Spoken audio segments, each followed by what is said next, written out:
2 decades of U.S. wars in the Middle East have taken a heavy toll on those who served.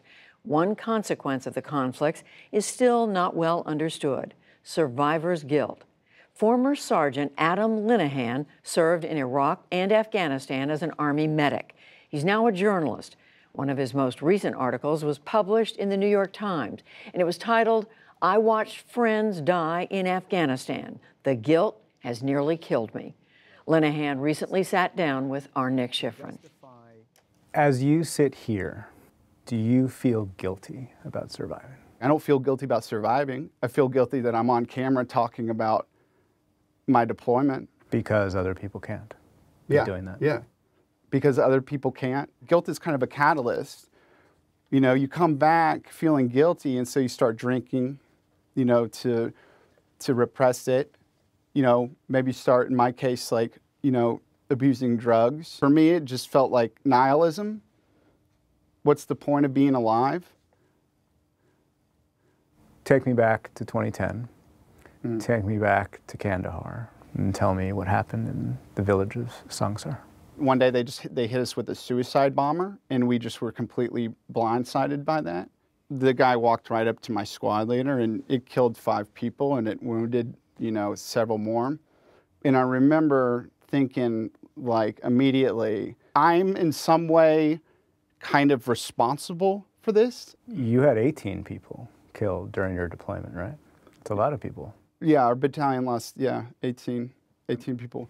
What you experienced was traumatic, and it deeply affected you. How much despair did you go through? The way it manifested for me was, I mean, drinking. You know, alcoholism is a problem in my family, on my father's side of the family, and my grandfather kind of set the tone for that. You know, when he came back from World War II, and so I just kind of, maybe that was just the subconscious blueprint that I had to follow, and so I drank an excessive amount. The drug abuse, right? I was like, well, why am I going to go get, you know, what's the point of getting enrolled in the VA going to a therapist and stuff, because they're going to tell me that, you know, life is worth living? Like, show me the evidence. At this point, you understand that some of the guilt you felt was irrational. You talk about existential survivor guilt, being resistant to logic. What does that mean, and why is it resistant to logic? So if you would ask me if I felt guilty for anything, I did in Afghanistan around the time that I started to kind of have this breakdown, I would have said no. The guilt is masking something else.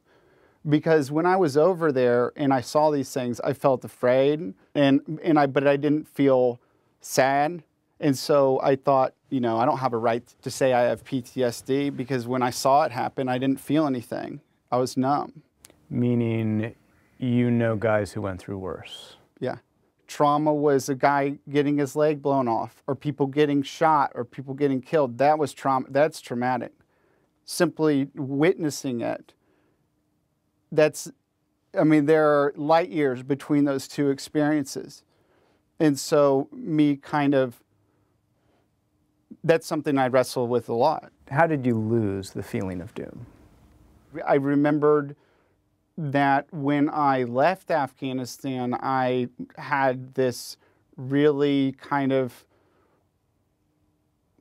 like, life was incredible. And you know, you see people do bad things, but you also see people do just extraordinarily good things, you know?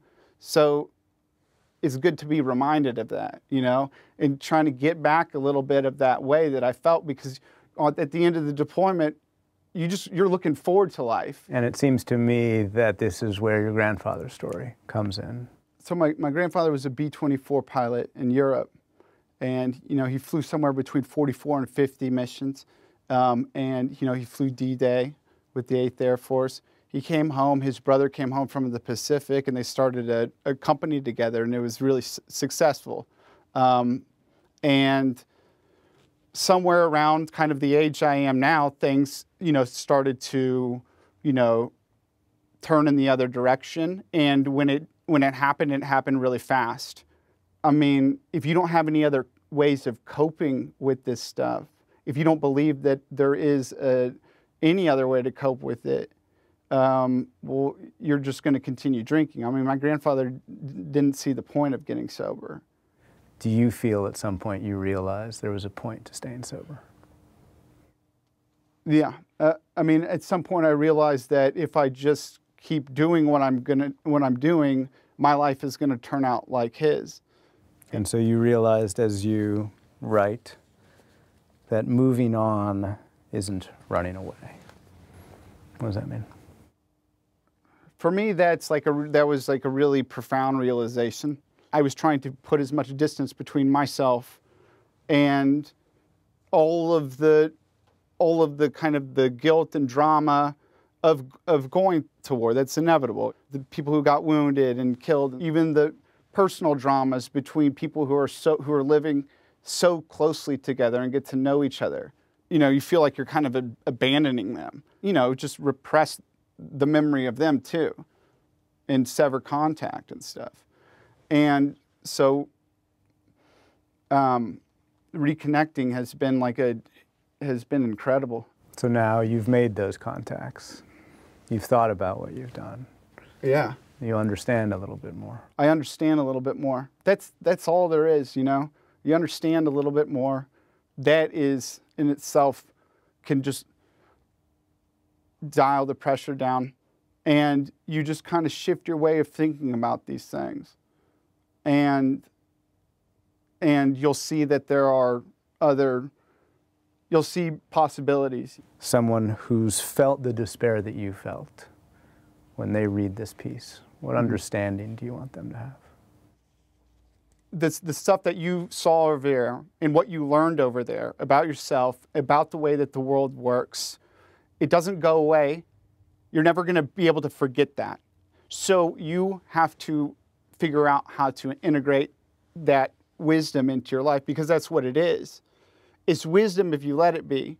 The challenge is to be able to carry that gracefully, with courage, to be an example for other people. And I think like you can really become someone extraordinary if you are able to kind of leverage that for good. So I think that's what I want them to understand. Adam, the piece you've written is extraordinary. Thank you.